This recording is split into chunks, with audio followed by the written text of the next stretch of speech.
Okay, Assalamualaikum warahmatullahi wabarakatuh. So kita dah masuk topik yang keempat, topik yang terakhir untuk modul bina skrip jualan. Okay, topik keempat ni dia lebih kepada benda-benda kecil yang kita tak ambil berat ketika closing. Okay, benda-benda kecil ni dia bagi impact yang dalam pengalaman saya, benda-benda kecil ni dia bagi impact yang besar dalam ketika closing. Dia bagi impact yang besar dari cara prospek kita membaca perbualan, dia bagi impact yang besar kepada cara kita menguasai perbualan, dan dia mungkin kadang-kadang benda tu pada kita dia nampak macam mudah, tapi dia sangat bagi impact yang besar kepada prospek untuk membuat keputusan untuk membeli lah. Okay, topik keempat ni saya nak kongsikan. Sebenarnya ada 16 extra tips yang saya nak kongsikan kepada tuan-puan, di mana kalau tuan-puan ambil kira benda-benda kecil yang saya nak kongsikan ni, insya-Allah closing rate tuan-tuan boleh pergi 40%, 50%, 60%. Alright, so topik yang pertama, tips yang pertama adalah kita sebenarnya tak perlu pun nak berkenalan dengan prospek. So bukanlah kita tak nak berkenalan dengan prospek. Kalau kebanyakan sales team dia follow skrip bulat-bulat, dia buat pengenalan tu terlalu panjang pada awal perbualan. Kebiasaannya yang cara saya biasa buat, proses berkenalan tu dia akan jadi semasa ketika proses closing tu. Dalam masa kita closing tu, kita akan dapat berkenalan dengan prospek sebenarnya. Tapi kalau kita terlalu berkenalan pada awal perbualan, itu akan menyebabkan kadang-kadang orang tak suka dengan cara kita lah. Kedua penting, jangan copy paste skrip jualan. Okay, copy paste skrip jualan ni macam saya cakap sebelum ni, macam yang saya kongsikan pada topik 2, kita nak bina skrip jualan. Orang nak membeli ni, kenapa dia nak beli ke WhatsApp sedangkan dia ada option untuk membeli terus di website, untuk membeli terus di platform e-commerce. Okay, kenapa dia memilih untuk berbual di WhatsApp adalah dia memerlukan human touch. Okay, dia nak berbual dengan manusia lah untuk proses membeli. Sebab tu elakkan, kalau boleh elakkan kita copy paste skrip jualan yang tuan-puan dah buat. Kalau tak boleh nak elakkan, cuba minimumkan penggunaan copy paste ni lah.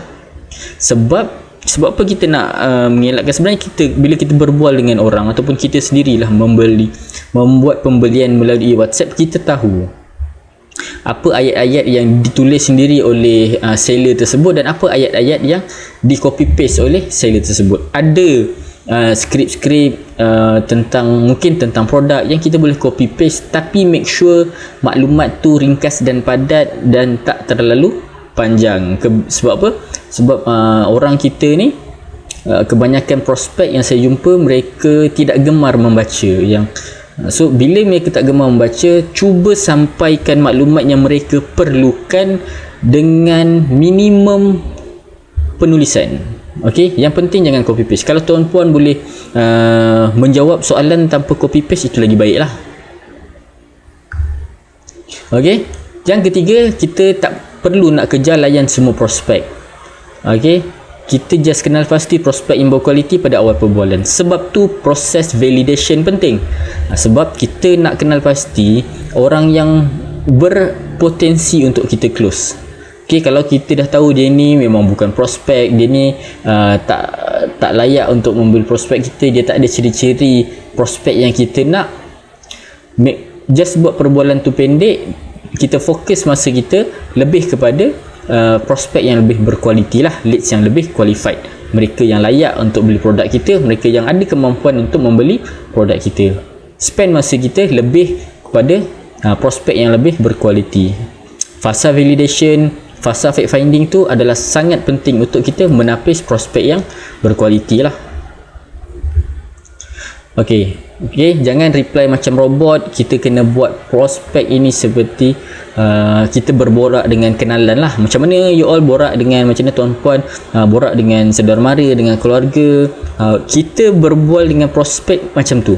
Kalau prospek ni lebih berumur dengan kita, kita layan dia macam mak kita, layan dia macam makcik kita. Kalau prospek ni kita jual produk dekat orang yang lebih kurang sebaya kita, kita layan dia macam kawan kita. Alright, so jangan guna bahasa yang terlalu baku, jangan reply macam robot lah. Okay, 5, jangan biarkan prospek menguasai perbualan. Ini penting.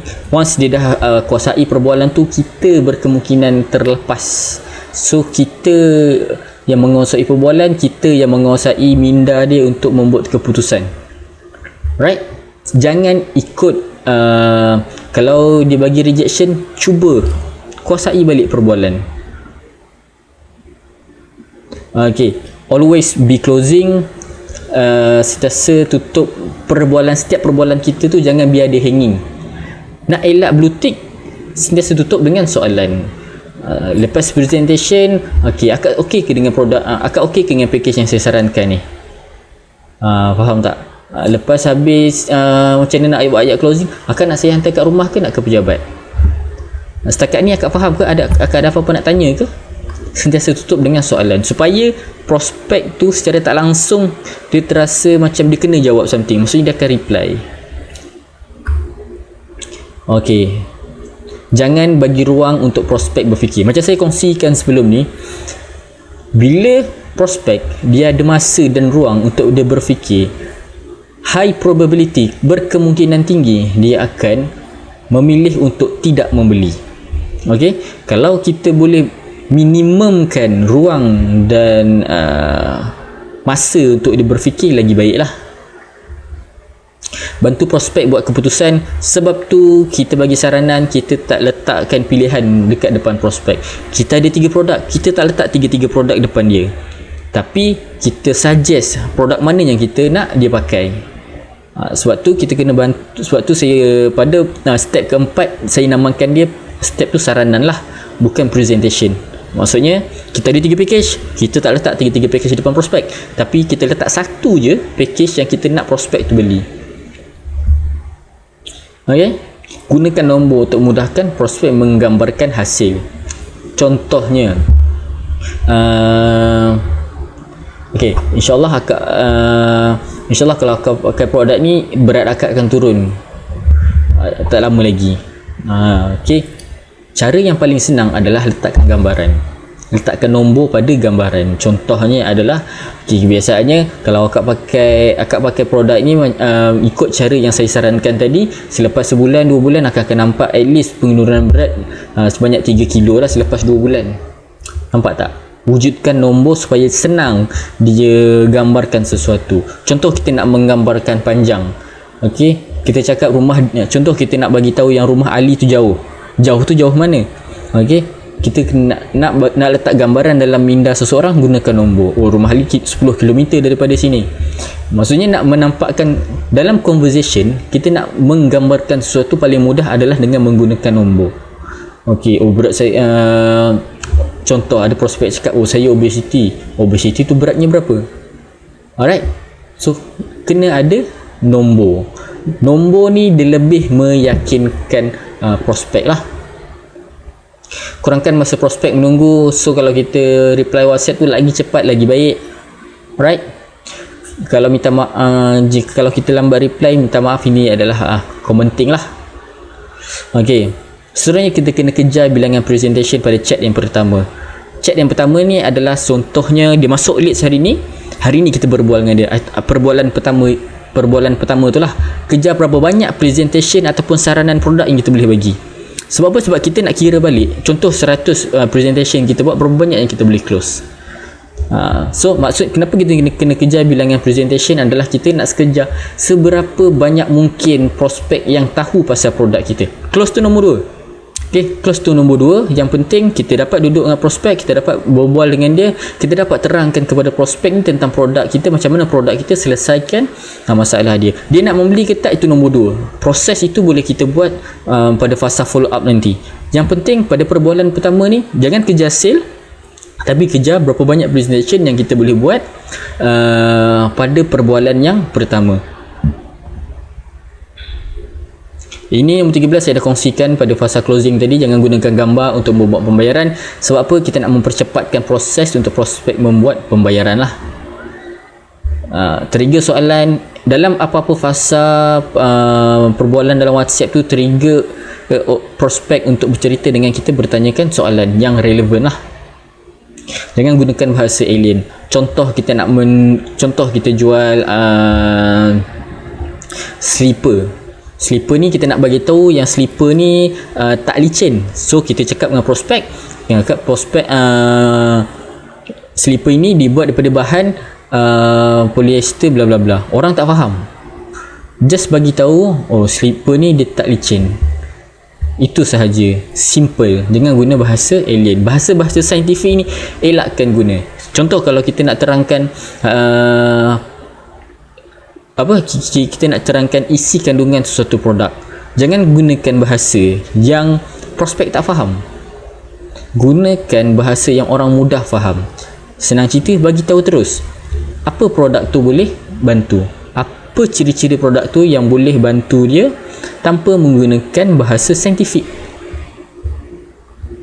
Last sekali adalah wajib catat dan rekodkan semua rejection prospek. Sebab apa benda ni penting?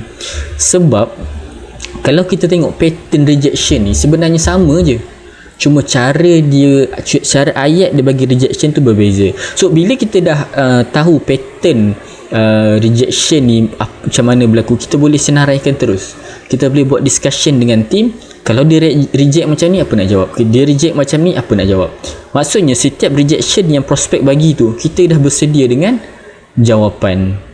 Alright, so ini adalah 16 tips ataupun benda-benda kecil yang kebanyakan tim yang saya jumpa, kebanyakan tim tim sales yang saya jumpa, mereka tak buat. Benda ni kecil tapi dia bagi impact besar kepada jualan lah, kepada cara perbualan tu berlaku, kepada cara prospek berfikir, kepada cara prospek buat keputusan untuk membeli. Ini adalah perkara-perkara kecil yang bila kita buat, dia akan mendatangkan hasil yang sangat besar lah. Alright, so itu sahaja untuk topik penutup, topik keempat untuk modul yang kedua, bina skrip berjualan. Selepas ini kita akan masuk kepada modul yang ketiga. Modul yang ketiga ni agak panjang sebabnya modul yang ketiga ni adalah modul teknikal lah.